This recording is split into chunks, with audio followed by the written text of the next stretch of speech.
Assalamu alaikum dear students. I am Naveed Ahmed. I am here to teach you biology for grade 12. We were discussing chapter number 24 and today's topic of discussion is modern senses. जी हाँ, हम इसे new Darwinism के नाम से भी जानते हैं. हम इसे मॉडर्न सेंसेस के नाम से भी मेंशन करते हैं. अगर ये शॉर्ट क्वेश्चन आता है मॉडर्न सेंसेस या न्यू डार्विनिज्म तो उसका आंसर सेम होगा.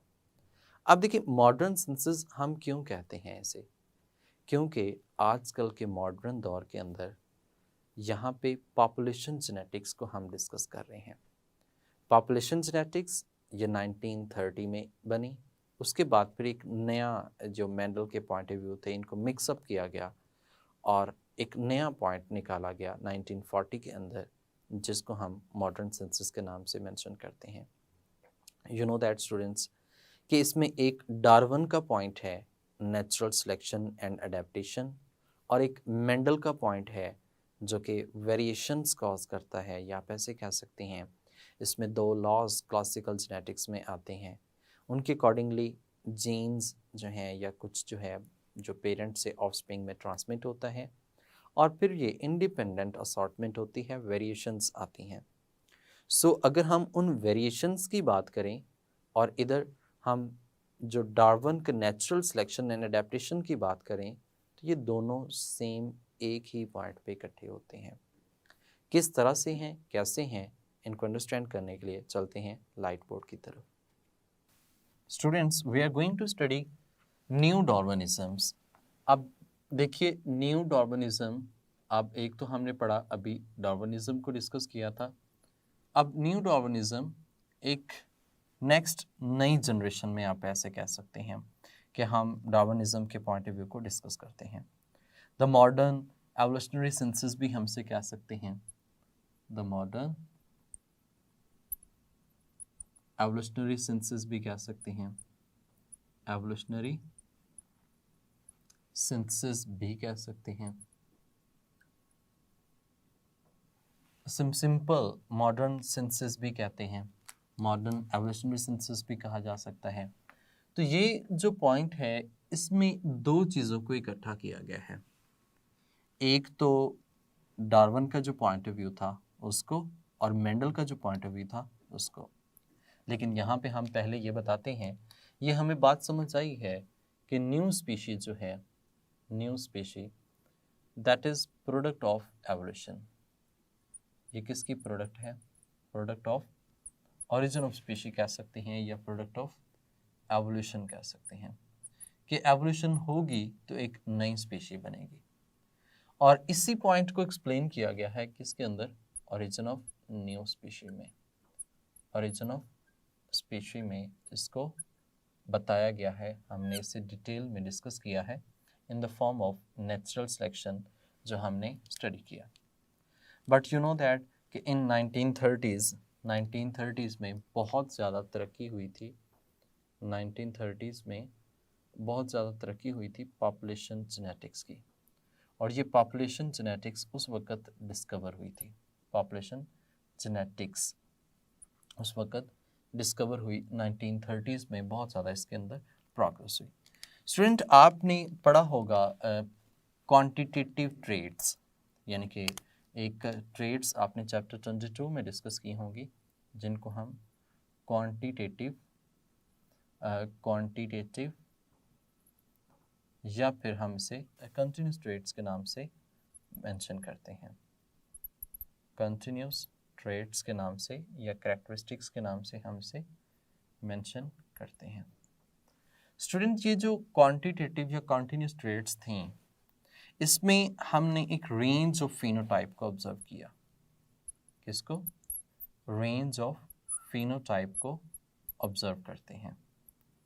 और इसमें हमने ये कहा कि there is more than one genes involved in them, यानी कि हम इसे कह सकते हैं कि ये पॉलीजेनिक ट्रेड्स जो थी वो कंसिडर की जाती हैं. पॉलीजेनिक ट्रेड्स कंसिडर की जाती हैं. That is not the role of the one gene. ये एक जीन का रोल नहीं है बल्कि इसमें बहुत सी जीन्स मिलकर इस ट्रेट को, क्वांटिटेटिव ट्रेड्स को एक्सप्रेस करते हैं. ये जो रेंज ऑफ फिनोटाइप और पॉलीजेनिक ट्रेट्स हैं, इसमें हम कह सकते हैं जेनेटिक वेरिएशंस आती हैं, जेनेटिक वेरिएशंस इन पॉपुलेशन हम इस चीज़ को स्टडी कर रहे होते हैं, क्योंकि इसमें ओवरऑल हम पॉपुलेशन को स्टडी करते हैं और देखते हैं कि जेनेटिक वेरिएशन जो हैं वो किस में आ रही होती हैं, पॉपुलेशन में आ रही होती हैं विद पैसेज ऑफ टाइम। कुछ जो हैं वो बहुत ज़्यादा हैं और जो एक्सट्रीम्स पे हैं वो बहुत कम हैं, और जो हम ऐसे कह सकते हैं इंटरमीडिएट हैं वो बहुत ज़्यादा होती हैं। तो ऐसी ट्रेड्स जो हमने इस पॉपुलेशन जेनेटिक्स में हम स्टडी करते हैं, ओवरऑल पॉपुलेशन को स्टडी कर रहे होते हैं और पॉपुलेशन के अंदर जो वेरिएशंस आती हैं उन तमाम को स्टडी कर रहे होते हैं, वो पॉपुलेशन जेनेटिक्स में आएगा। अब ये population genetics basically that was the role of Darwin, ये डार्विन की वर्किंग थी। लेकिन इससे पहले ये जो जेनेटिक वेरिएशंस का कॉन्सेप्ट था और ट्रांसमिशन ऑफ ट्रेड्स था, that was the role of Mendelism. ये किसका रोल था? मेंडलिज्म का था। तो मेंडल्स लॉज की अगर हम बात करें तो मेंडल्स लॉ तो ऑब्वियस सी बात है, वो तो लॉज हैं। वो लॉज कौन कौन से हैं? उसमें हमने ये बात की थी कि बेसिकली लॉ ऑफ सेग्रीगेशन इसमें शामिल है, लॉ ऑफ सेग्रीगेशन, और दूसरा जो हम कहते हैं लॉ ऑफ इंडिपेंडेंट असॉर्टमेंट जो है वो दिया गया है। इंडिपेंडेंट असॉर्टमेंट जो है वो, ये दो लॉज जो हैं वो इसमें मेंशन किए गए हैं। अब जो लॉ ऑफ इंडिपेंडेंट असॉर्टमेंट और लॉ ऑफ सेग्रीगेशन, अब इन दोनों की बात करें तो ये कंसीडर किए जाते हैं किसके अंदर? क्लासिकल जेनेटिक्स के अंदर। तो यहाँ पे एक पॉपुलेशन जेनेटिक्स है और यहाँ पे क्या है? क्लासिकल जेनेटिक्स है, क्लासिकल जेनेटिक्स। इस तरह से जेनेटिक्स की अगर हम फर्दर ब्रांचेस देखें तो आप जानते हैं मॉलिक्यूलर जेनेटिक्स है, जिसमें हम मॉलिक्यूल्स को स्टडी करते हैं, which we have studied in chapter number 20, जो कि चैप्टर नंबर 20 में हमने स्टडी किया। ये क्लासिकल जेनेटिक्स वो मॉलिक्यूलर जेनेटिक्स है। इस तरह से ये मॉडर्न जेनेटिक्स, ये जीन मैनिपुलेशन जो आप चैप्टर 23 के अंदर डिस्कस करेंगे बायोटेक्नोलॉजी के सेंस में हमसे कहते हैं। तो ये अब देखिए मेंडल का पॉइंट ऑफ व्यू और ये जो डार्विन का पॉइंट ऑफ व्यू है, ये ऑलमोस्ट सिमिलर था। डार्विन ने बेसिकली ये पॉपुलेशन जेनेटिक्स पॉलीजेनिक ट्रेड्स पे वर्किंग की थी, यानी कि उसने इस पॉइंट को ऑब्जर्व किया और उसके बाद फिर जाहिर सी बात है इसमें तरक्की होती गई, ऑब्जर्वेशंस होती गई और नए पॉइंट्स जो है वो निकलते गए। इन्होंने क्या किया 1940s में इनको रिकंसाइल किया। रिकंसाइल करने का मतलब ये कह सकते हैं कि फ्रेंडली इन दोनों को मिक्सअप कर दिया। Reconcile the population genetics and the Mendelism. आप ऐसे भी कह सकते हैं कि उन्होंने रिकंसाइल किया किस चीज़ को? मेंडलिज्म को और डार्विनिज्म को, यानी कि डार्विन का पॉइंट और मेंडल का पॉइंट दोनों का सेम पॉइंट है, एंड दैट वर्कड आउट। ये क्या हुआ? इनके पॉइंट को जब इकट्ठा किया तो दैट वर्कड आउट, मतलब इससे सही नतीजे निकले, एंड दैट वाज एक्यूरेट, और ये एक्यूरेट था। जब इन्होंने देखा कि ये जो बेसिकली हम अगर पॉपुलेशन जेनेटिक्स जो है इसको ऑब्जर्व करते हैं, जेनेटिक वेरिएशंस आती हैं, that is transmitted to next, और उसमें जो बेहतर तरीके से होती हैं, जिनकी जीन्स फिट होती हैं, वही बेटर सर्वाइव करते हैं, और जिन जीन्स अनफिट होती हैं वो एक्सट्रीम्स कंडीशंस में आके उनके नंबर ऑफ ऑफस्प्रिंग्स क्या होते जाते हैं? कम होते जाते हैं। ये जो मेंडल का पॉइंट था और उसके बाद डार्विन का पॉइंट, यहाँ पे ये जो ट्रांसमिशन होती हैं ट्रेड्स और ये सेग्रीगेशन होती है और इंडिपेंडेंट असॉर्टमेंट आती है, इसमें मॉडिफिकेशंस होती हैं, वेरिएशंस आ रही हैं, तो ये दोनों पॉइंट को इकट्ठा किया गया, दैट वाज वर्कड आउट। उस वक्त फिर इस थ्योरी को 1940 में हमने न्यू डार्विनिज्म के पॉइंट ऑफ व्यू से एक नई टर्म निकाली, जिसमें हम कह सकते हैं कि that is the modern census. ये एक मॉडर्न सेंसस है। And you know that students कि हम सिर्फ और सिर्फ इसी पे बेस्ड नहीं करते, we also added the different other branches. हमने दूसरी जितनी ब्रांचेस थे उनके कंक्लूजन्स को भी इसके अंदर फाइंड आउट किया। अब दूसरी ब्रांचेस में अगर देखा जाए, हमने ऐड किया टेक्सोनोमी को। अब आप जानते हैं टेक्सोनोमी जो है that is related to the naming and classification of offsprings. ये ऑफस्प्रिंग्स की नेमिंग और उनके क्लासिफिकेशंस की बात करते हैं। सेम एज इट इज़ हमने पैलेंटोलॉजी को देखा। पैलेंटोलॉजी जो है that is related to fossils, इसमें हम फोसिल्स की स्टडी कर रहे होते हैं, उनसे भी हमें यही पता चलता है कि आने वाली जनरेशन्स में क्या होती हैं, वेरिएशंस आती हैं। सेम उसके बाद बायोजियोग्राफी को देखा, तो बायोजियोग्राफी की बात करें तो उसको भी ऐड किया गया। तो बायोजियोग्राफी को जब ऐड किया गया तो उससे हमें डिफरेंट एरियाज़ के अंदर प्रेजेंट लिविंग ऑर्गेनिजम्स को जब ऑब्जर्व किया जाता है तो उनमें भी सिमिलैरिटीज़ डिससिमिलैरिटीज़ मौजूद हैं।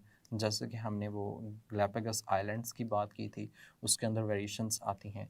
तो बायोजियोग्राफी की बात की गई तो ये भी इसमें ऐड हो सकता है। सेम एज इट इज़ यहाँ पे हम कह सकते हैं कि एक पॉइंट जो है वो पॉपुलेशन जेनेटिक्स तो ऑफ कोर्स एडेड होगी, पॉपुलेशन जेनेटिक्स। तो पॉपुलेशन जेनेटिक्स तो इसमें ज़ाहिर सी बात है एडेड है।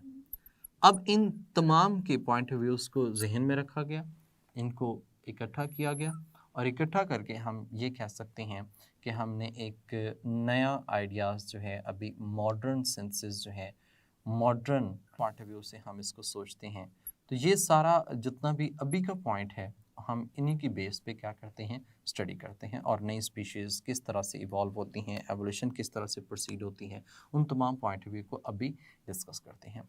ओवरऑल अगर देखा जाए इनके पॉइंट ऑफ व्यू से तो एक बात हमें यहाँ पे भी पता चलती है कि एक ऑर्गेनिज्म है, उस ऑर्गेनिजम्स में वेरिएशंस आती हैं।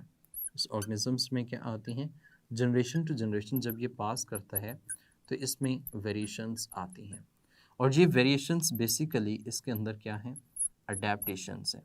और ये अडेप्टेशंस आहिस्ता आहिस्ता वेरिएशंस क्या होती जाती हैं, एक्यूमुलेट होती जाती हैं और इतनी ज़्यादा एक्यूमुलेट हो जाती हैं कि ये जो ऑर्गेनिज़म है इससे हम कह सकते हैं एक न्यू ऑर्गेनिज़म जो है वो एक बन जाता है आफ्टर सेवरल जनरेशन्स और सेवरल टाइम पीरियड के बाद।